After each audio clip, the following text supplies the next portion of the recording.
o opinyon ng DWXR 101.7 FM at sa management and staff ng himpilang ito.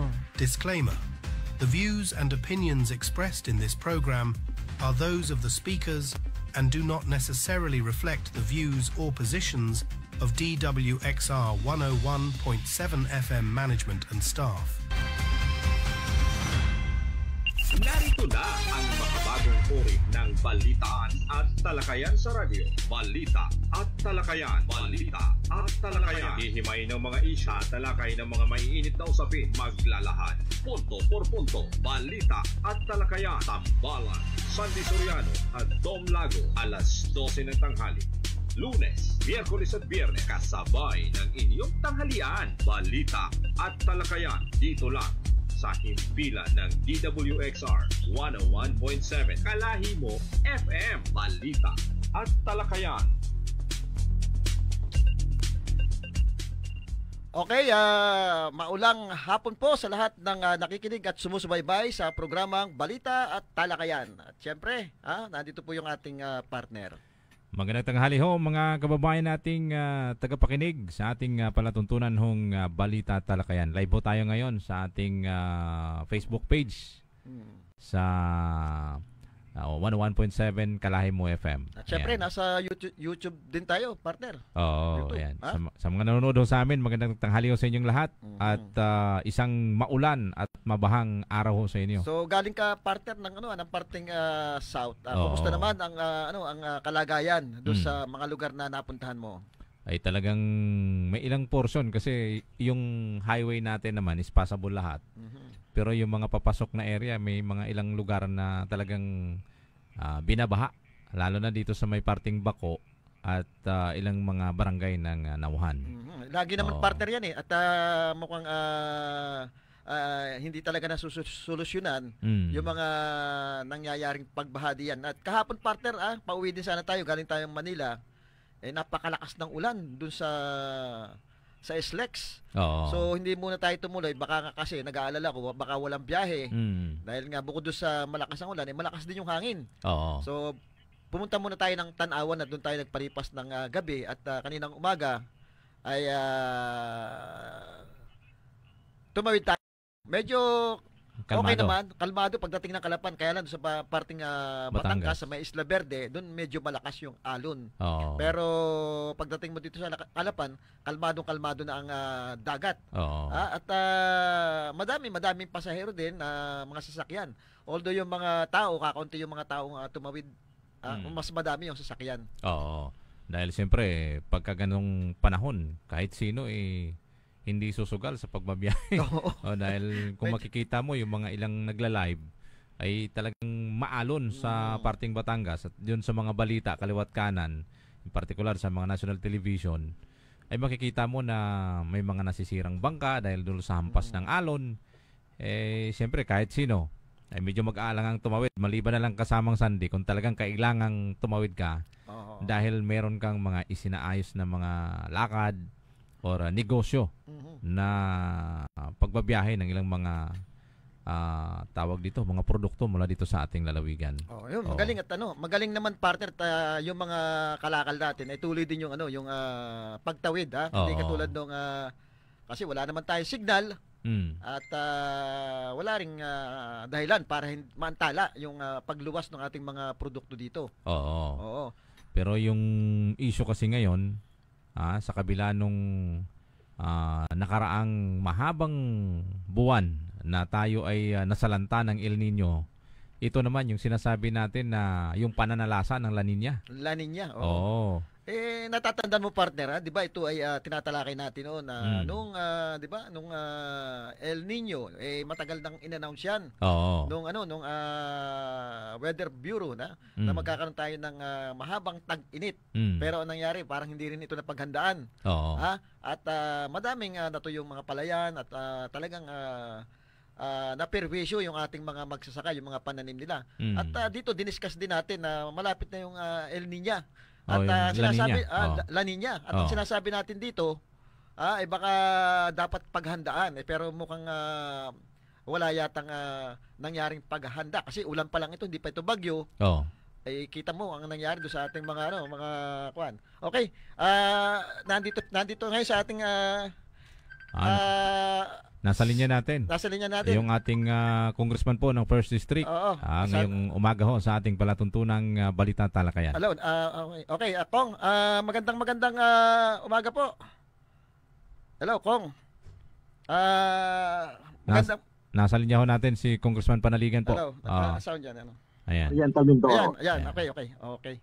Kong, magandang umaga po at alam ko nasa Manila po yata ngayon. Kumusta po ang kalagayan diyan?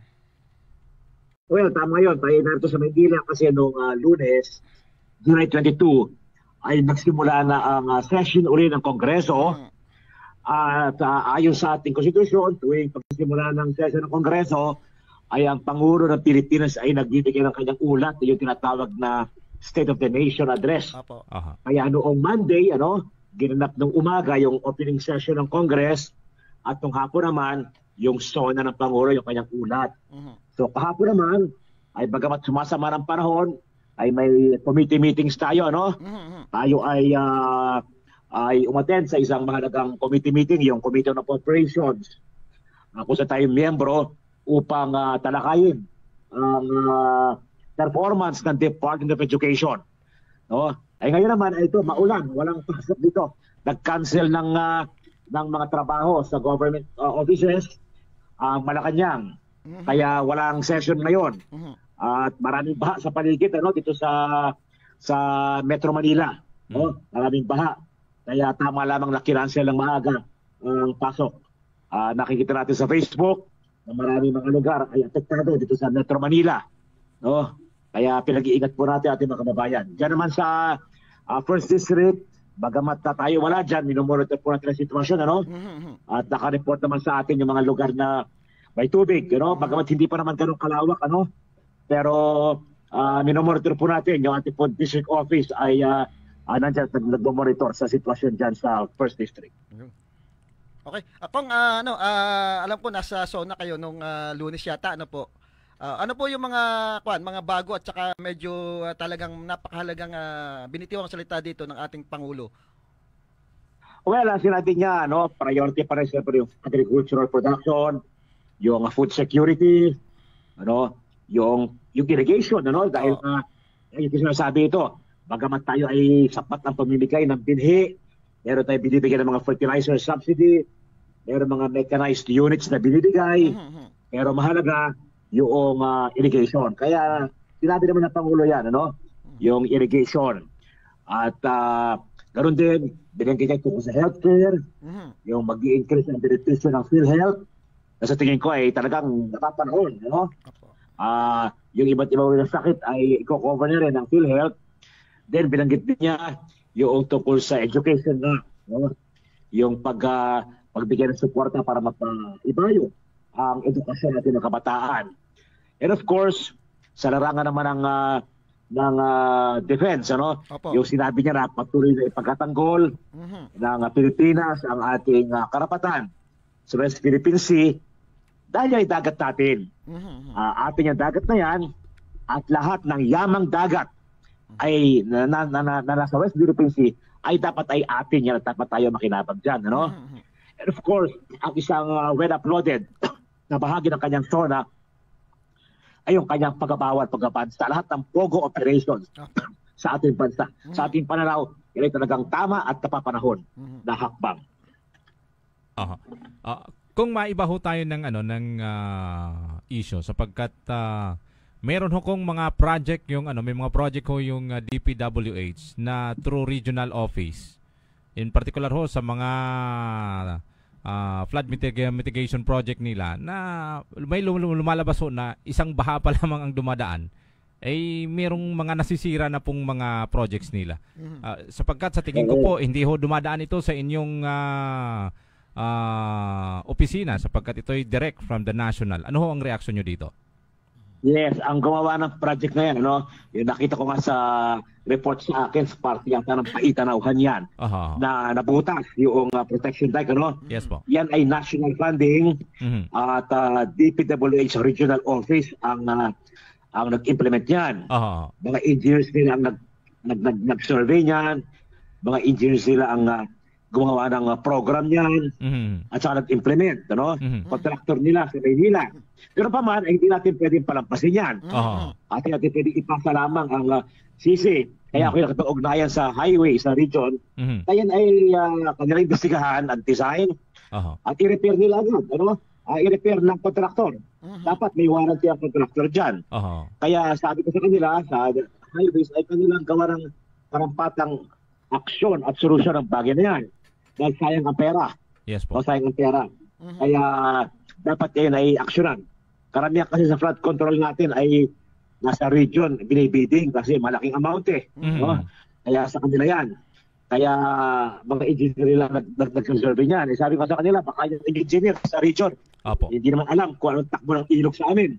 Kaya sana, bagamat kayo nagagawa ng program, kayo mag-i-implement, ayun yung konsultahin ang mga district office ng DPWH yan sa Calapan. Kasi alam nila kung ano ang takbo ng ilog dyan. Kaya tayo ay nakipag-ugnayan na dyan sa kanila sa DPWH, Central Office at Regional Office na bigyan ng aksyon ang bagay na yan. Kung naging, hindi po natin titigilan. Kung naging gobernador din po kayo, sapagkat yung mga ganitong urihon ng mga projects ba ng region ay meron bang coordination with the provincial government? Well, alam ko naman ini-inform nila kami, no? Pero ini-inform nila kami na meron silang implement. Pero ang plano, ang disenyo, ang program of work sa kanila nanggagaling, ano? Kaya dapat siguro ay talagang hindi lamang information na ibigay sa amin. Dapat nga yung mga engineer nila sa region at saka sa central office ay magtanong din sa mga engineer dito sa ating lalawigan na mas alam nila ang takbo ng ilog. Ang provincial government po ba ay na-inform pa din po ba diyan sa mga proyektong ganyan? Alam ko ini-inform, ano? Alam ko dapat ini-inform nila, no? Pati local government, ano? Para may tamang koordinasyon. Based po doon sa mga flood mitigation program na inilatag ho sa ating first district, alin ho dito yung mga projects ng ating tawag dito yung sa ating first district ng DPWH? Well, yung alin ng regional, basta yung mga malaking flood control projects sa regional office yan. Kasi malaking amount eh, no? 100 million pataas, yun ay dapat ay sa regional. No? Pero yung less than 100, particularly yung mga sa 50 million, ay sa district office na ini-implement, ano? So far, wala pa man ako naririnig na sumablay na flood control na ginawa ng ating district office. Yan. Yun po ang nililinaw ho natin sapagkat ayaw ko pong kahit papaano ay yung mga issues na dapat na mas maayos yung pagpapatupad dito sa ating distrito ay nakakaladkad ho ang inyong pangalan dahil siyempre pagka sinabi nating national budget ay dapat ho ay mas malayo at hindi involved yung inyo ho ditong distrito. Well, totoo yun. Bagamat kinabang ay ating distrito, ano? Kapasalamat tayo at ang national ay nagdadala ng proyektong ganyan sa atin, ano? Pero sana ay para hindi naman maksaya ang kwarta, ay maging maayos ang kanilang implementation, ano? Kasi alam mo sa hirap kumuha ng pondo ngayon. Ay dapat ay pag ginawa talaga ang proyekto ay yung maayos na nagtatagal. Para talaga namang makinabang ang taong bayan ng gusto. Ayan. Meron hong yung ilang pangangamba naman nila mga kababayan natin sapagkat yung mga tulay ho na, di ba, yung ni-repair ho kung ay ito'y pondo rin from the region ng DPWH. Ay ito kaya hindi din dispalinghado? Well, palagay ko naman ang tulay ay mas matibay, ano? Yung talaga yung mga tight protection tight, yan talaga ang may mga problema eh. Dahil nga sa lakas ng takbo ng ilog. Bagay ko naman yung mga tulay natin na ginagawa ngayon ng highways ay maayos. Ano? Bagamat tayo rin ay makikipag-unayan sa kanila. Atin ding alamin sa kanila. No? Kung tama ang disenyo nila para matiyak na hindi sayang ang pera. Kumusta naman po yung ibang mga project niyo po dito sa ating unang distrito? Well, ongoing yan. Nandiyan yung mga, of course, yung mga farm-to-market roads. Marami-rami po tayong ipagawa kayong taong ito at saka nung nakaraang taon, 2023. yung ating unang taon bilang congressman. So, kasi mga farm-to-market roads, sa kabukiran, kanayunan, mga concreting ng karsada sa mga kabayanan, ay drainage, ay andyan yung mga health centers, barangay hall, school building, meron po tayong mga ongoing school building. At saka yung mga, of course, hindi nawawala, yung mga covered court ka, yung mga barangay gymnasium, request yan ng mga barangay So tuloy-tuloy po yan na ating ipinapatupad at noong nakaraang ilang linggo, nung tayo ay walang session, yan po ang ating pinagkabalahan yung pag-replacing ng mga proyektong natapos natin. At itong darating na mga ilang linggo na darating, pag tayo na uuwi ng district, ay tayo pa sinaya rin ng mga proyektong natapos natin. Ayun. Kung di naman lingid sa inyo na talagang inabot ng baha yung ilang nating kababayan, meron ba daw po silang aasahang tulong galing sa opisina nyo? Yes, bagamat tayo ay walang calamity fund, hindi tulad ng mayor at saka governor na meron talagang sariling pondo dyan sa calamity, tayo ay nangihingi sa DSWD Regional Office.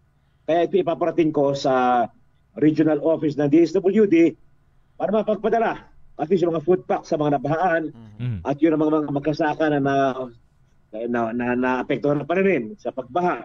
At yung pong ihingi niya ako para patantulong sa Regional Office ng DA. Kung doon sa isang statement ng Pangulo nitong nakaraang SONA niya, binanggit niya yung mga kadiwa centers na siyang alternatibo na makukuhanan ng ating mga kababayan ng mas murang bigas. Dito ba sa atin mas gusto mo na ibig sabihin ay dapat mas palawigin at mas paramihin yung mga kadiwa centers sapagkat iilan lamang yung mga natutukoy natin mga kababayan. Oo, kailangan yun, kasi paraan yan para ang mga kababayan nating maliit ang kita o mahihirap ay magkaroon ng pagkakataon makabili ng murang bigas. Pangalawa, kung maraming kadiwa sa buong Pilipinas na nagbebenta ng mas murang bigas, ay makakatulong yan para malabanan yung mga grupo, mga cartel, traders, na nagkataas ng presyo ng bigas. Kaya magkakaroon alternatibo ang tao. Kasi yung mga cartel, pag alam nila sa kanila lamang kukuha ng supply ng bigas, mga yan talaga, merong insentibo na magtaas ng presyo ng bigas, kanilang i-fix ang presyo ng bigas, pag-uusapan nila. Pero kung meron silang kakompetensya, kahit hindi naman talagang mapapantayan sila, pero kung merong sapat na bilang ng mga kadiwa na nagbebenta ng murang bigas, makaka-apekto yan sa mga kartel. Makaka-apekto sa operasyon ng kartel yan. Kaya kailangan, para malabanan ang kartel na silang nag-fix ng presyo ng bigas, kailangan talaga mas damihan ng gobyerno, ng Department of Agriculture, ng NFA, ang mga kadiwa centers. Para mabigyan ng kahit paano ng kompetensya yung mga kartel na yan. At yan po ang ating inilagay doon sa ating House Bill na nag-aamyenda sa Rice Tariffication Law. Ating ibinigay sa NFA, ibinalik sa NFA ang kapangyarihan na magbenta ng mga murang bigas sa mga kadiwa centers at iba pang authorized na mga outlet. Kasi nga, kailangan meron tayong pang-kontra dyan sa mga malalaking trader na sila ang nag-fix nag-set ng presyo ng bigas. Sila ang kapataas ng presyo ng bigas. Sila ang nagdidikta ng presyo ng bigas. Kaya inilagay natin yan sa ating panukalang, sa ating House Bill na ipinasa na ng Kongreso noong Mayo 13. At sa Senado na. So yan ang nakikita natin paraan. Alam mo kasi sa simple lang yan sa negosyo. Pag wala kang kakompetensya, kontrolado mo ang market, talagang kaya mong itaas ang presyo ng bigas. Kaya mong kontrolin ang supply ng bigas o ng isang produkto. Kaya pag kinontrol mo ang supply ng isang produkto, pati presyo niyan, kaya mong masupply. Pero kung meron kang kakompetensya, hindi magtatagumpay ang iyong ginagawang yan, di ba? Kaya sino kung kompetensya rito, kung pag-uusapan ng bigas, ang gobyerno, ang NFA. Kaya dapat talaga, palawakin pa ang maraming kadiwa store. Para merong alternatibong bilihan ng bigas na mas mura ang taong bayan. Ngayon, hinihingan natin yan, pati pa palang batas. Hindi na kailangan antayin pa yun, no? Pwede magsimula na dyan ang NFA na mag-open ng maraming kadiwa centers. Kung doon, based doon sa sa announcement ni PBBM po, ni Presidente, ito ho sa kanyang kapanahunan, yung isa sa may tuturing na may pinakamaraming harvest ng palay ho sa ating bansa, na siyang sapat kung titingnan ho natin para doon sa konsumo ng ating mga kababayan sa ating bansa. Pero bakit po mas malaki pa rin yung importation ng bigas dito sa ating bansa? Oo, nung isang taon, record harvest na yun, 20 million metric tons yata, no? Yes, sir. Pinakamataas yun na bilang ng ani na naitala sa ating bansa. Yes, no? po. Pero kulang pa rin. Kasi alam mo, masyadong malaki ang ating requirements sa bigas, ano? Kulang pa rin 'yon. Pero dapat ang import mo yung kulang lamang, di ba? Huwag yung sobra-sobra. Kasi babagsak naman ang presyo ng palay. So dapat balance yan Ano mo, para ka nagtitimpla, no? Enough number lamang iyong import. Kaya dapat ang DA magaling mag-compute, magaling mag-forecast. Kung ilan ang kailangan, let's say sa taong 2024, ilan ang kailangan, ilang daang libong kaban ng bigas o ilang milyong kaban ng bigas ang kailangan, tapos ipa-factor mo dyan pag bumagyo katulad ngayon, siguradong apektado yung ating rice production. Kung isang taon ay mataas sa ating rice production, umabot ng 20 million metric tons, duda tayo ngayon kung yan ay mangyayari ngayong taong ito. Dahil nga binaha tayo, maraming areas na rice areas binaha. So dapat alam niya ng Department of Agriculture, mag-forecast nila yan para yung lamang tinatayang kakulangan ang ating import. No? Kaya para tinitimpla yan binabalanse. No? Para hindi naman maapektuhan ang farm gate price ng palay. At the same time, hindi naman tayo magkaroon ng shortage ng bigas. Kasi pag may shortage ng bigas, ay tataas ang presyo niyan, di ba? So talagang medyo mahirap gawin. Binabalanse. Yung interest na magkasaka na dapat ay makakuha sila ng magandang presyo sa kanilang palay, at yung interest naman ng maraming tao na kumakain ng bigas araw-araw. So, diyan malalaman ngayon, diyan makikita ang DA kung gaano sila kahanda, ano? Balansehin nila ang import na bigas. Para hindi naman sobra, kasi pag sobra, maapekto ng local farmers. Pag naman kulang, tataas ang presyo ng bigas. So, diyan natin titingnan ng DA kung gaano sila kagaling sa bagay na yan. Kaya po yan yung pinangangambahan ng ating mga magsasaka ngayon yung baka daw biglang bumagsak ang presyo. Kaya dapat alerto ang DA, talagang hindi pwedeng pabayaan, hindi pwedeng patay ang mga taga-DA pa ganyan. So, target ko naman sila ng bagong sekretary nila, Secretary Laurel, ay target ko naman na nagagawa nila ang bagay na yan. Magandang paliwanag ni Secretary Laurel sa amin sa Kongreso yung hearing. Kaya tayo ay umasa sa kanila na kanilang maayos yan. Okay. Kung kanina napadaan ako doon sa NFA at mukhang medyo mahal na yung kuha nila ng bigas. Nasa 27 pesos yata per kilo. Palay. Ang palay. Ano yun? Yun ba yung farm gate price? O benta na ang kuhan? Ano po nila, yung bili po nila ng NFA. Pwede pong magbenta yung mga ating magsasaka. Hindi ko lang alam po kung ano yung mga requirement nila para doon sa 27 pesos na per kilo ng bigas. So, makikilabang ang farmers dyan, di ba? Makikilabang ang farmers. Alam mo naman, marami na tayong farmers, hindi pwedeng sabihin, ay ang farmers naman, kukunti, kumpara sa nakain ng bigas. Ay hindi naman pwedeng gano'n ating tingin na para bagang sacrifice mo sa sektor. Sabi ko kanina, dapat nababalanse yan. So, kung magandang presyo ng palay, kikita ang magkasaka. Pag kumita ang magkasaka, bibili yan ng maraming gamit. Kikita ang negosyo naman. So, iikot ang pera sa ekonomiya. At pag umikot ang pera sa ekonomiya, dyan ngayon, uunlad ang ating ekonomiya. Magkakaroon ng nagkatrabaho, nagkakita ang taong bayan, di ba? At the same time, dapat naman tiyakin natin na yung bigas na yan, pagdating sa palengke, ay kaya naman bilhin ng mga tao. Diyan naman papasok ngayon yung function ng NFA na ma-stabilize ang presyo ng bigas. Kaya dapat nga, mag-deploy ang NFA ng maraming kadiwa store na nagbebenta ng murang bigas. Yun ang dapat na gawin ng DA at saka ng NFA. kung mukhang seryoso po yung ating presidente sa paglaban ho dito sa mga illegal na sugal, partikular ho sa Pogo, dito sa ating bansa. Ano hong reaksyon niyo dito? Sapagkat dito sa ating lalawigan, parang may naririnig ko kung parang mayroong mga operation din ng ganitong uri. Wala naman Pogo, hindi naman confirm may Pogo.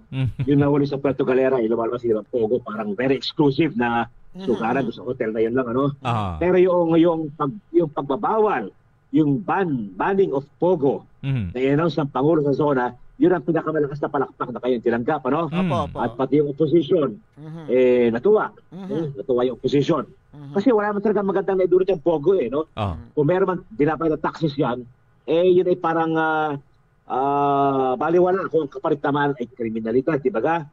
Proven naman ang nangyari yung mga financial scamming, money laundering, prostitution, nangyayari din, di ba? May mga subdivision din sa Metro Manila.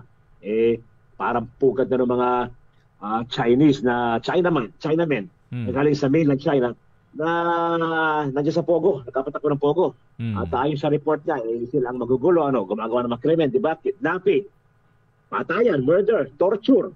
Yung mga empleyado na lang Chinaman din na siguro hindi nakapagbayad o hindi naging maayos ang trabaho, di ba yun ang kinikidnap, tinotorture, pinapatay pa yung iba. So, yung katahimikan ng bansa natin ay apektuhan dahil sa Pogo na yan. Kaya tama yung ginawa ng Pangulo na kanyang pinag. Hindi siya natukso dun sa whatever nakita raw ng ating pamahalaan from taxes. Yung nawalang taxes mula sa Pogo, kaya ngayang palitan mula sa ibang mga singilin. Tatama lang ginawa ng Pangulo na pinagbawal ang Pogo at sana lahat ng illegal gambling sa ating bansa. Kung ang isa yata siya nabanggit ni Pangulong Marcos doon sa zona niya ay yung isa doon sa mga bill nyo, yung sa defense posture. Ano po? Ito po yata yung yes, oo. Alam mo, sige po. Oo. Nasa Senate tayo ating final na self-reliant defense posture. At umaasa naman kami mga principal authors dyan sa Kamara. Umaasa naman kami na Senado ay kikilos na para aproban yung aming bill na yan. Dahil late na tayo, pero sabi nga huli man daw at magaling ay pwede pa rin. Yung batas na yan ang magbibigay ng kapangyarihan sa ating pamahalaan na magsagawa o magbigay ng insentibo sa mga local defense manufacturer, gumagawa ng bala, gumagawa ng baril, gumagawa ng mga armas, and later on, gumagawa ng mga sasakyang pandigma, sasakyang pandagat, sasakyang mga barko de guerra, even aeroplano, even mga rocket at mga missile. Apo. Yan ang may encourage sa pamamagitan ng bill na ito na aking ipinail. At hindi lamang ating depensa mapalakas, hindi lamang armas ng ating AFP, ng Sandatahang Lakas, ng ating militar, ang matitiyak, pati kabuhayan, di ba?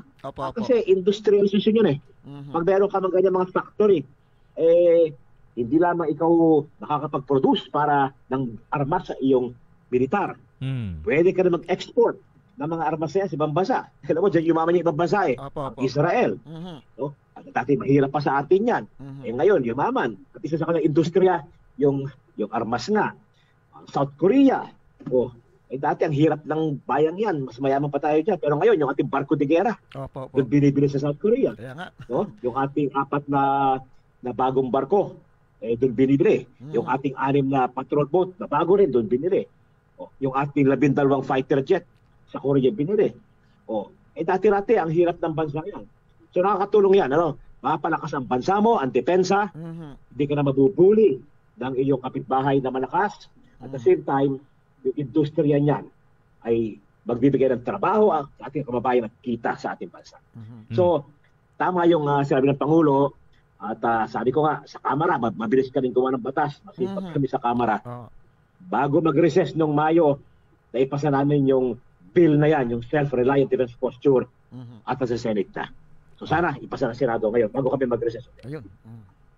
Yun pong matigas na salita ni Presidente na atin po ang West Philippine Sea, ano kaya ho ang sa tingin ninyo dito yung magiging reaksyon ng China?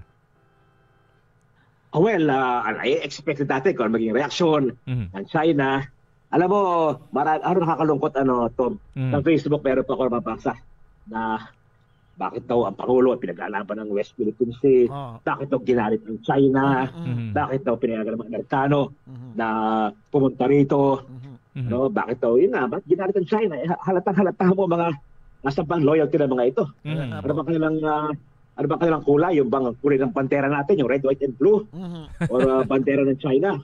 Unang-una, yung West Philippine Sea ay ating dagat. Sino may sabi niyan? Hindi si BBM, hindi tayo. Ang West Philippine Sea ay ating dagat sapagkat yan ang nakasaad sa international law. Yung tinatawag na United Nations Convention on the Law of the Sea, UNCLOS. Isa yung international treaty na pinirmahan sinang-ayunan ng maraming bansa kasama ang China. Anong taon yan? 1982. Yan, treaty na yan. Maraming bansa pumirma sa treaty na yan kasama ang China. Ngayon, ano nakalagay sa treaty na yan? Diyan sa United Nations Convention on the Law of the Sea, UNCLOS. Ang nakalagay dyan ay kung ano yung karagatan na maaaring sakupin ng isang bansa na archipelago katulad ng Pilipinas. At ano yun? 12 nautical miles mula sa pampang mo, iyo yan, teritoryo mo yan. Walang pwedeng pumasok dyan kundi yung bansang yan na may-ari ng 12 nautical miles na yan. So, kung Pilipinas yan, 12 nautical miles mula sa pampang natin, territorial sea. Atin yan, meron tayo dyan soberania. Ngayon, yun naman tinatawag na exclusive economic zone. Tandaan nyo, exclusive economic zone or EEZ.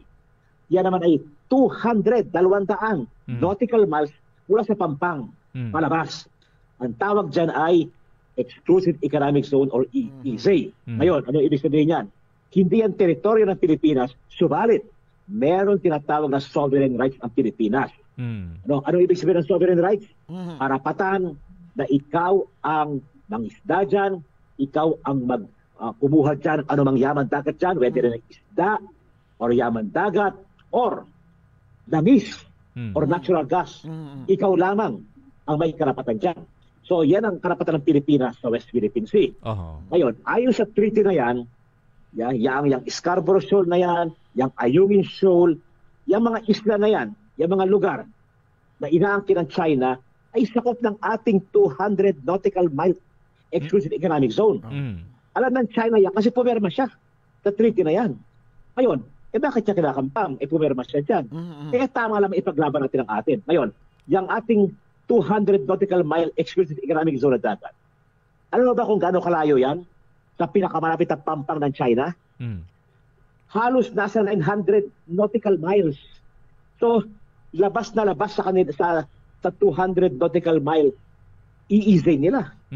Alam nila yan, pero bakit nila kinakampam? Pumirma sila dyan. So, tama lang ginagawa ng Pangulo at ng ating pamahalaan na ipaglaban, ipagtanggol yung atin. Nandiyan ang ating mga isda. Naghihirap ang ating mga isda. Naghihirap tayo. Nag-i-import tayo ng gulunggong. Nag-i-import tayo ng isda. Nandiyan ang kayamanan sa dagat na yan. Wala tayong langis. Kailangan ka umangkat sa Middle East. Pag nataas sila ng presyo ng langis, patay tayo niyan. Tataas ang presyo ng langis, tataas ang presyo ng pili, hindi ba ga? Nandiyan din ang natural gas deposit. Ano ba yung natural gas? Yan ang gatong sa mga planta ng kuryente. Ang mahal-mahal ng kuryente sa atin, di ba?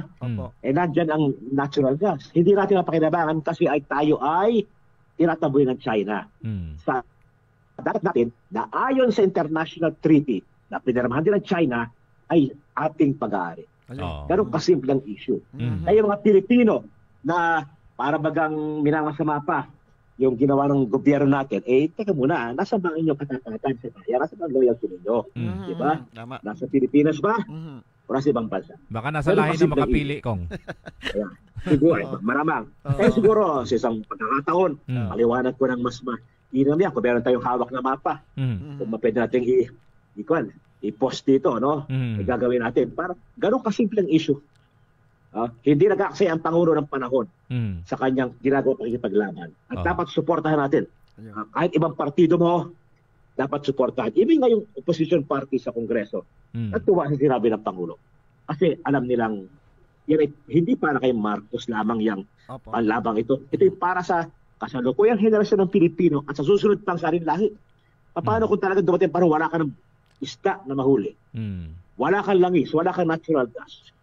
Baka sisihin tayo ng ating mga apo. Sabihin nila, kayo kasi ibinigay ninyo yung dagat natin. Diba? Ibinigay yung kayaman natin. Dapat ipaglaban. At dapat nga tayo sa media, makakatulong tayo para may paliwanag ang issue sa taong bayan. Kung bakit kailangan ipaglaban ang West Philippine Sea. Ikaw baga halimbawa, meron ka magulang, may lupa ka, may lupa ang magulang mo. Meron nagtayo ng bako doon, inoccupy yung iyong lupa, yung lupa ng tatay mo. Tatay mo hindi kumilos, baka kasama ang loob mo, di ba ga? Sa tatay mo, kayo naman kasi para sa akin yan, wala kayong may pamatuloy sa akin, di ba ga? So ganoon din yan, ganoon din ang issue ng West Philippines. Ayan, well said ni Kong. Ayan. Kong, mensahe niyo po sa ating mga kababayan sapagkat medyo kapos na tayo sa oras. Siguro, pag uwi ko dyan, pag maganda-ganda kang pagkakataon, may paliwanag natin yan, no? Kung pakita mga mapa, no? Tandaan nyo lang, sa UNCLOS, United Nations Convention on the Law of the Sea, 12 nautical miles mula sa Pampang, territorial sea. Atin yun. Pati nga yung pinapasok ng China, di ba? Yun namang 200 nautical miles mula sa Pampang, palabas, ang tawag ay exclusive economic zone.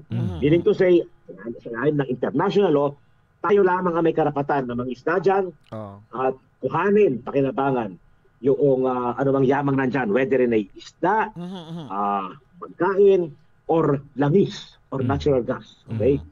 Kaya tatandaan po natin yung mga konseptong yan. Tatandaan natin, yung layo ng China, yung kanilang pampang, pinakamalapit na pampang ng China, ang layo dyan sa West Philippines ay 800 mahigit to 900 nautical miles. So, talagang violation yun ng kanilang pinarmahan mismo. So, magkaisa po tayo mga kasama. Nakasa kayo, ang inyong lingkod ay aktibo sa Kongreso, sa deliberasyon. Mamaya ipopost ko sa ating FB yung nangyari kahapon na hearing sa Committee on Appropriations kung paano po natin na inusisa ang paggamit ng budget ng Department of Education. Meron parang 22,000 teaching position na hindi na-fill up. Kulang na kulang tayo sa teacher. Overload ng teacher. Marami mga klase ay yung multi-grade, yung halo-halo ang grade 1, grade 2, grade 3. Kasi kulang ng teacher. Yung pala, 22,000 ang bakanting item. Na hindi may pondo yan pinunduhan namin. Then, marami tayo mga kulang na classroom. Pero pinunduhan ng Kongreso yan. So yan ay aking pinuna sa Kongreso kahapon. Ay ipopost ko later on yung bahagi yan ng ating interpretasyon sa DepEd. So, nakakasa kayo, nagtatrabaho tayo dito sa Kongreso at dyan naman sa distrito, tuloy ang ating proyekto. Hindi may tumatanggi. Pinopost ko rin yan sa ating FB. Yung concreting ng karsada, farm-to-market roads, sa mga panayunan, mga health center, daycare center, school building, barangay hall, gymnasiums, flood control. Ayan po yung ating napupuntuhan. Kaya makakasa kayo ng inyong lingkod po bilang Congressman ng Kababayan sa trabaho natin. Okay, maraming salamat po, Congressman Arnand Panaligan. Salamat. Ayan. Yung atin pong the working congressman ng atin hong unang distrito ng lalawigan ho ng Oriental Mindoro, si Congressman Arnand po Panaligan. Kita mo, partner, yung paliwanag niya tungkol doon sa flood mitigation project. Yan pala ay siyempre magkakaroon ng investigation diyan. Diyan sa proyekto niyan dahil nga Ampaw yung iba. May mga portion na talagang bumigay At yan ay proyekto ng national sa pamamagitan ng DPWH. Regional office. At mukhang hindi kilala yung mga kontraktor dito Siguro kailangan dito yung malawakang investigasyon talaga kung bakit ganun yung katayuan. Ulan pa lamang counting bagamat sinasabi kung wala daw yun ay mas malaking baha ang inabot ng ibang lugar. Kaya lang mas maganda sana kung hindi bumigay. Hindi nabibiyak.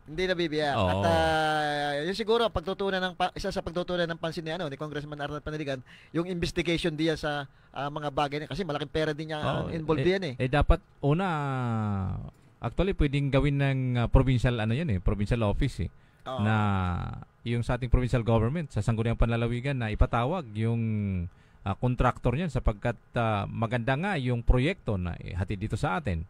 Although yung yung layunin niyan ay madepensahan yung ating mga kababayan, partikular sa ating mga magsasaka, yung malawakang pagbaha.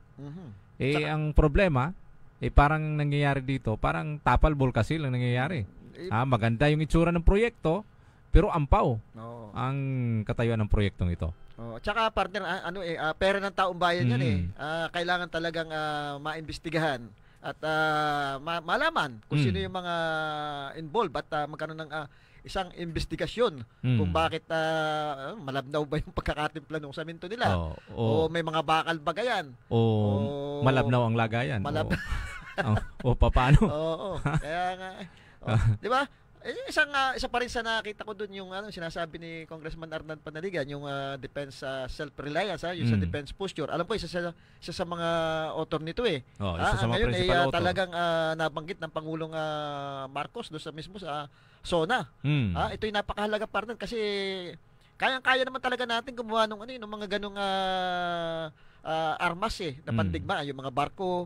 Kaya-kaya ng mga Pilipino, actually dito sa atin sa Pilipinas may mga gawa na ng barko yung mga Montenegro na yan, gawang Pilipinas na yan At kayang-kaya yan at malaking trabaho talaga ibibigay niyan sa ating mga kababayan. Kaya pasalamat ho tayo sapagkat meron ho tayong isang representante sa ating kongreso na nagtatrabaho at kitang-kita yung performance kasamang Sandy para doon sa ating mga kababayan na yung mga ginagawang batas ay hindi lamang ho para sa ating lalawigan kundi manapay buong bansa ang nakikinabang. Katulad partner sa West Philippine Sea. Alam mo, napapansin ko talaga kay Congressman Arnan Panaligan yung pagiging niya makabayan niya. Isipin mo yung sa West Philippine Sea, di ba? Pinapaliwanag niya ng gusto na talagang atin yung lugar na yun.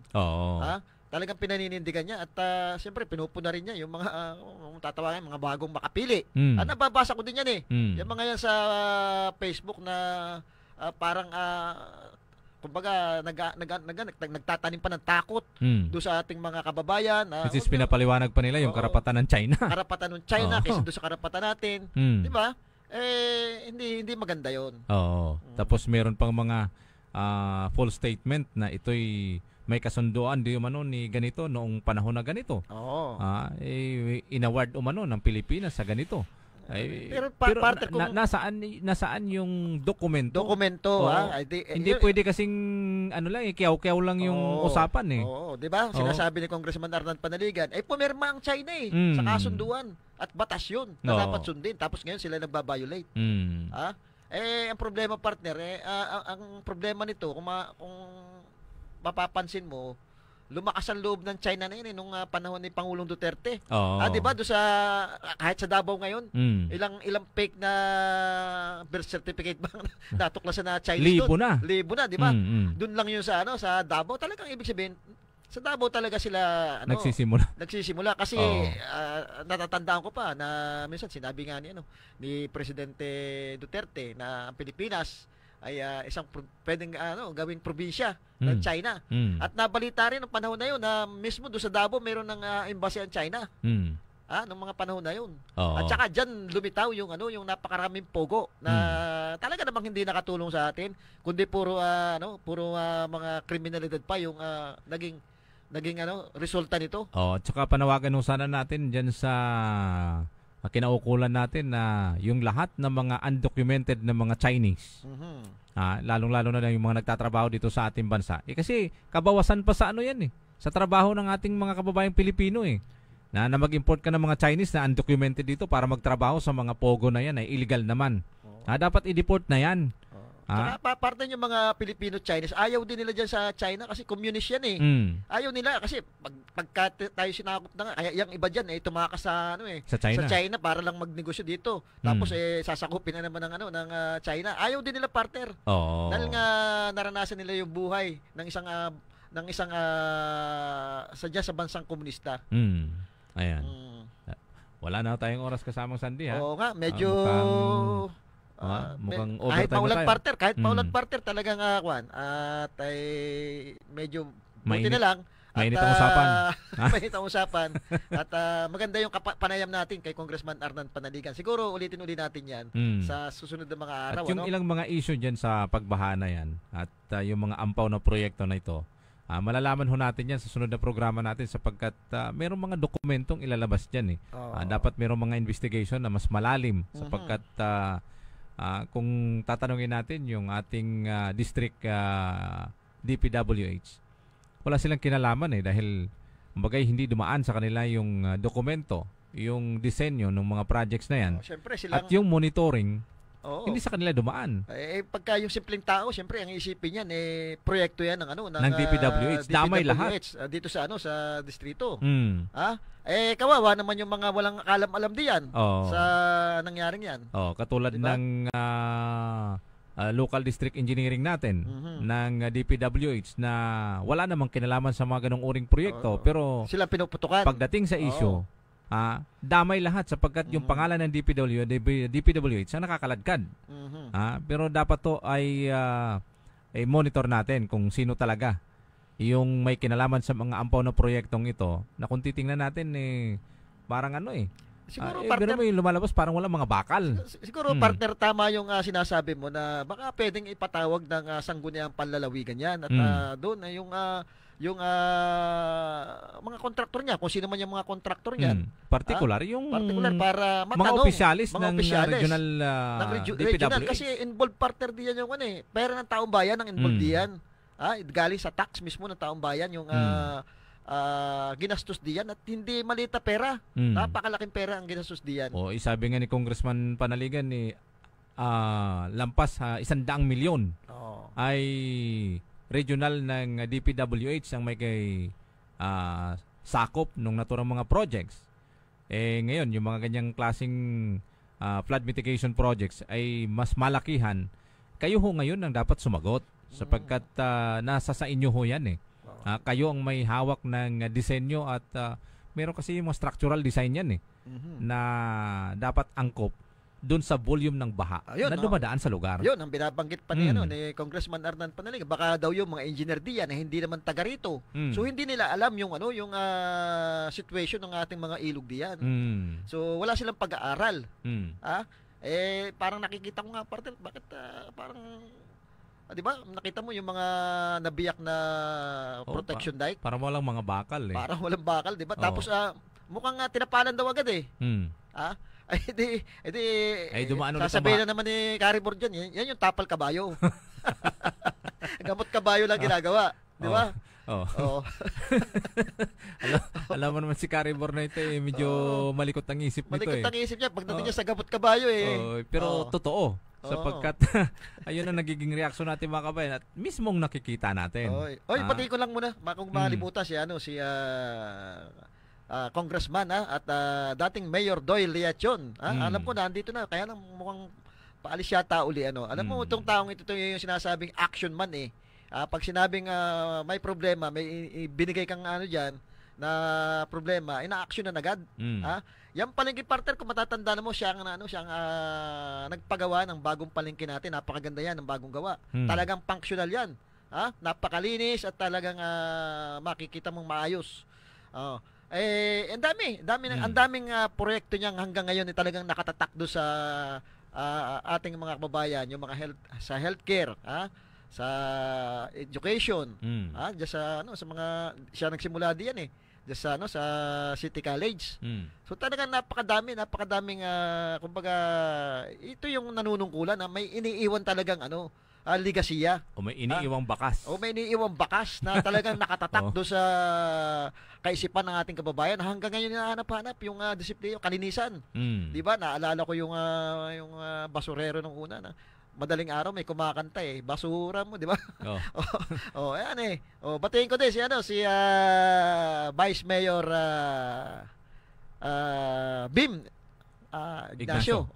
Napakasipag din yung taong yan. Lahat ng konsyal na nanunungkulan sa Calapan. Siyempre, batiin ko din si dating Vice Governor Jojo Perez kahapon nag-birthday. Saka balita ko si dating Vice Governor Jojo Perez meron isa di manong survey na ginawa. Parang ito yung nangunguna. At may posibilidad partner na talagang manguna siya. Unang-una partner talaga namang sa pagdating sa kakayahan. Nakita rin naman natin kung paano magtrabaho itong si Vice Governor, dating Vice Governor Jojo Perez, pamula pa nung naging provincial city administrator siya, naging Vice Mayor, naging Vice Governor. Pati nung time na ng Vice Governor siya, talagang nakita natin yung paghawak niya doon sa mahalagang issue na pinaglaban para sa kapakanan ng ating bayan, partner. At syempre, yung mga magigiting na bukal, si Bukal Edel Ilano, Bukal Josie Niria, Bukal Bong Brukal. Yan ang mga yan ang talagang makikita mo pagdating doon sa mga kapakanan ng ating kababayan. Hindi mo basta-basta mapapaperma yan. Pag alam nilang makakaapekto doon, lalong-lalo na doon sa ating mga environment. Uy, sa Victoria partner. Si Konsyal Popong Ortega, mukhang ang dami kong natanong na taga Victoria. Matunog ang pangalan nito sa Victoria. Siguro kailangan ng pagbabago. Bagamat ang Ortega ay matagal na diyan sa politika diyan, marami ring naipundar diyan sa parte ng Victoria. Ay ito namang nakababatang Ortega ngayon ang baka pwedeng kumbaga pagkatiwalaan ng mga taga Victoria. At sigurado ako partner na talagang maasahan nila ito. Kasi independente ito nung tumakbo nung last election, pero pang tatlo ito. At balita ko pinag-aagawan nitong yung Vice Mayor. Ganyan kaya lang ayaw niya. ang sabi nga sa kasaysayan ng politika, pag maraming gustong kumuha sa'yo, ibig sabihin, malakas ka. At meron kang sinabi sa iyong lugar. Kaya ganyan siguro si Popong sapagkat kung may yung taong ito parang talagang may sinabi. At merong paninindigan pagdating sa kanyang politika. Yung kanyang political will ay talagang para sa kapakanan ng kanyang mga kababayan kasamang Sandy. Totoo partner kasi nasubaybayan ko din yung kanyang panunungkulan diyan bilang konsehal at mayroong mahalagang issue na talagang alam niya hindi karapat-dapat na ipatupad. So kahit na nag-iisa siya, tatlo sila, talagang hindi niya pinapayagan yung mga ganong bagay. Kumbaga hindi kami yung basta lang sunod na sunod mabigyan lamang kung ano-ano diyan ay susunod ka na doon sa mga dapat papermahan na alam mo namang makakaapekto at hindi prioridad para doon sa iyong bayan, partner. Ayan. At siyempre ay lumabis na. Konting oras lang. Wala namang problema yan. Dahil baka may babatiin ka pa.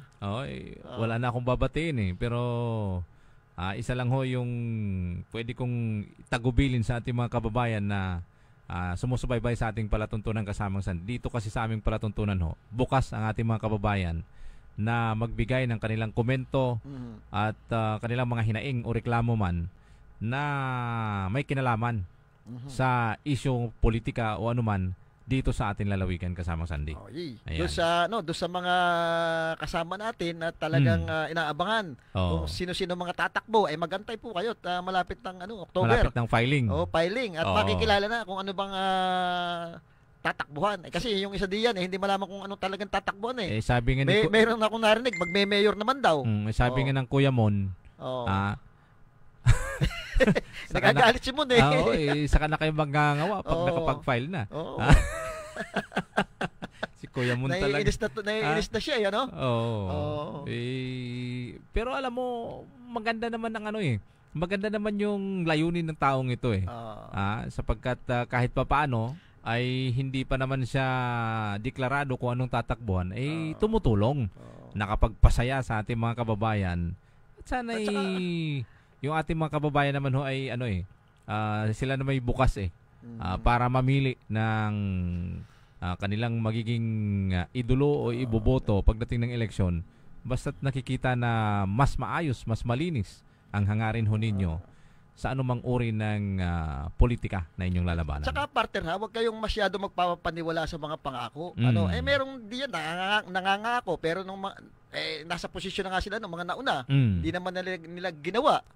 Pero ito ngayon, papangako nila. Paano pa mangyayari kung noon nga nasa posisyon sila, hindi nila nagawa yung mga bagay na pinapangako nila. Katulad nitong... Kaya pag-aralan natin mabuti. Alam mo, kasamang Sandy, katulad nitong isang ambisyoso, yung nag-aambisyong ito na lumaban din sa isang mataas na posisyon na yung pagpa-file at pagko-complain doon sa pasahe sa mga shipping company na ito. Nagtataka naman tayo bakit isang shipping company ngayon yung nirereklamo. Nasaan ngayon yung ilang pa shipping company dyan? Maraming shipping company. Kasi nakikita ko rin sa posting, bakit isang shipping company ngayon yung pinagtutuunan ng pansin na imbestigahan pagdating dun sa pasahe dito sa ating barko mula Calapan hanggang Batangas.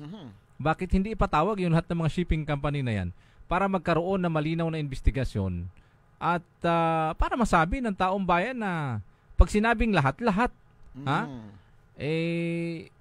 alam mo, yung mga kababayan, malikot ang isip niyan lalong-lalo na si kasamang Sandy, malikot din ang isip niyan. Ito ba partner yung, baka ito rin partner yung isa sana nangangako na tungkol doon sa problema natin sa power supply. Akin naman dito partner, dapat noon pa, kung talagang gagawin ito, ang alam ko, naging isa ito sa naging director ng DOE. Sana noon pa nasa posisyon may magagawa. Ngayon wala na. May magagawa pa ba? Yun na yung tamang panahon para magkaroon kayo ng maayos na solusyon sana. Nung kayo nasa posisyon. Ngayon wala na kayo sa posisyon, saka pa kayo mangako. Yan ang tunay na politiko. Ari namang isa,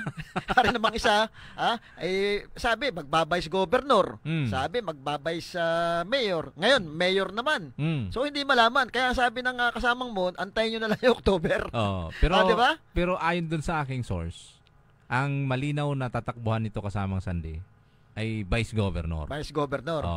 Naway magbilang anghel ako na yun ang tamang desisyon at disposisyon niya sa kanyang political career. Ayan. At may kakayanan naman lahat naman hong nag-aambisyon ay merong kakayanan yan lumaban at tumakbo sa anumang posisyon sa politika. Pero may magandang issue pa. Sapagkat yung mga meron ngayong nag-aambisyong lumaban sa gobernador ay apat. Apat yan sila. Andyan si dating Vice Governor Jojo Perez. Andyan si anak ng dating Congressman Governor RGB, si Jojo Valencia. Si Joanna. Nandyan si Attorney Mong de la Fuente. Na siyang umaambisyon din bilang isang Vice Governor. Itong si Kuya Orbin Rabino na parang nawala ang sinasabi nila ay lalaban din ng Vice Governor. Parang nawala sa limelight si yung unang pumutok si Mayor Ina Alegre. Parang nawala. Meron pa, ang balita ko, merong ginugroom itong kasalukuyang tawag dito, yung kasalukuyang administrasyon na hindi pa pumuputok yung pangalan na parang isang abogado sa South na siyang lalaban ng kanyang Vice Governor Katunggali niya. Ayon sa aking bubit yan sana ay baka puro mali yung information natin Pero antabayan niyo ho yan. Yung wala pang pangalan na lumulutang na taga 2nd District na lalabang Vice Governor. Basta ang masasabi lang po namin sa lahat ng ating mga kababayan, pumili po tayo ng maayos na kandidato. Yung may track record katulad ni dating Mayor at Congressman Doyle Leachon, talagang mayroong track record yan na titingnan. Kala ko yung tumatakbo sa track and field. Congressman Arnan Panalican, hindi matatawaran yung track record yan. Talagang napakasipag ng tao na yan. At saka yung mga mahuhusay na politiko ho natin ng kanilang ambisyon ay magsilbi sa atin hong mga kababayan. Wag doon sa pangako. Yung pangako, pwedeng pwedeng mawala yan. Doon sa may ginawa na ang dapat tingnan natin. Kumbaga napatunayan na. Pero sa ilang programa natin, pilitin nating ma-interview itong si Mayor Ina Alegre sapagkat yung kanyang mga kababayan na nagsasuffer din ng pagbaha. Yung ilang mga barangay na nalubog diyan sa Pola. Mukhang para sa kanila hindi pa tapos ang yung oil spill Meron pa ring lumalabas yun ang nabanggit Pero ni Mayora. Napapansin mo doon sa national na mga balita, nakikita mo kaagad na nandiyan si Mayora, action woman. At saka talagang nakita mo naman yung Pola. Na talagang napatunayan na kahit babae ay nakilala po la. Hindi lang dahil sa oil spill. Kundi sa turismo. Kahit nga although napakaliit ng bayan na yan. Kahit nga yung pandemic, 'di ba? Nakita mo kung paano na pamunuan ng isang babae yung Pola. Oo. At saka alam mo minsan sa connection din 'yan At saka sa diskarte ng isang politiko. Hindi lang 'yan doon sa kagandahang lalaki o kagandahang babae. Yung kailangan niya kasi merong palo yung hindi pa kuya-kuyakoy ka lang sa opisina mo at nag-aantay ka ng patak ng ulan ng grasya, kundi dapat ay gumawa ka ng hakbang para sa ganda ng iyong bayan. Alam mo ang serbisyo hindi dapat pagwapuhan Dapat doon sa may ginagawa. Pag-aralan nyo, gwapo. Ano bang nagawa? Ayaw mo ng artista. 'Di ba? Madami nagpapa-selfie. Di ba? Nakikita mo pag nakita talaga yung mga kababayan tumitili pa Pero sana naman, yung mga boto nyo ay pag-aralan nyo. Pwede naman magpa-selfie, 'di ba? Yung sinasabi nga ng iba na merong itong si Vice Governor A.G. Falcon ay naghahangad bilang kongresista ng 2nd District. Yan ay pumuputok na yung pangalan niya sa 2nd District na siya ay nag-aambisyon bilang isang congressman. Mukhang tatlo maglalaban doon. Tatlo dyan. Si incumbent Congressman Boy Umali na talaga namang kita natin yung kanyang mihura, yung kanyang nagawa na sa kanyang distrito simula nung siya naging gobernador. Siyempre, yung kapatid ng ating gobernador, si dating Dr. Hubert Dolor. At siyempre, dati rin itong mayor ng Puerto Galera, matagal itong nanungkulan sa Puerto Galera. Ayan. At ang nasasabi ko naman, ang isa minsan sa ating nako-comment, itong si Vice Governor A.J. Falcon, dapat bilang isang Vice Governor, nakita mo ba na nanindigan yan doon sa mga issue na dapat na tumayo ka para kontrahin yung mga issue na dapat ay para sa ating mga kababayan. Lalo sa mga environment, 'di ba? Yung issue ng Armorac, yung issue ng yung baka tayo misinterpret doon sa dredging. Yung dredging partner, hindi natin kumbaga ako hindi ko hinahadlangan yan dredging. Ang sinasabi lang natin diyan sa dredging, yung makukuhang buhangin diyan, wag nilang ilalabas. Kasi kung ilalabas nila yan, madidipit yung purpose na baka ito negosyo. Hindi talaga yung dredging ang purpose diyan. Kaya sana po tingnan ho natin kung sino yung may kakayanan. Di ba? May tinatawag nilang merong lakas ng loob at husay ng diskarte para makatulong sa inyong distrito. Kung ipaghahambing natin yung diskarte ng ating kasalukuyang congressman ng unang distrito, si Congressman Panaligan, tingnan mo naman, wala kang may babatong putik dyan. Isipin mo, partner, ilang komite ang hawak niya sa sa Kongreso. Kung di ako kakamali, mahigit 10 ang komiteng hawak niya sa Kongreso. Pero hindi napapabayaan yung ating distrito. Talagang pagdating do sa mga proyekto, ang daming naipapatupad na proyekto, yung mga farm to market road, yung sa mga education, yung mga ultimo partner do sa health, pag humihingi sila ng tulong diyan sa sa opisina ni Congressman Arnan Panaligan, madali daw humingi ng tulong diyan sa opisina. Tsaka napakababait daw ng mga empleyado ni Congressman Arnan Panaligan, laging na mga nakangiti diyan. Yan naman ang magagarantiya ho natin sa ating mga kababayan. Pero yung sinasabi ko ay talagang overtime na tayo. Medyo sumarap Maraming salamat to okay, sa inyong ginawa pagsubaybay sa aming palatuntunang Balita Talakayan. Tom Lago po, maraming salamat at magandang tanghali sa inyo. Siyempre, Sandy Soriano po ay inyong nakasama sa hapong ito. Maraming salamat po.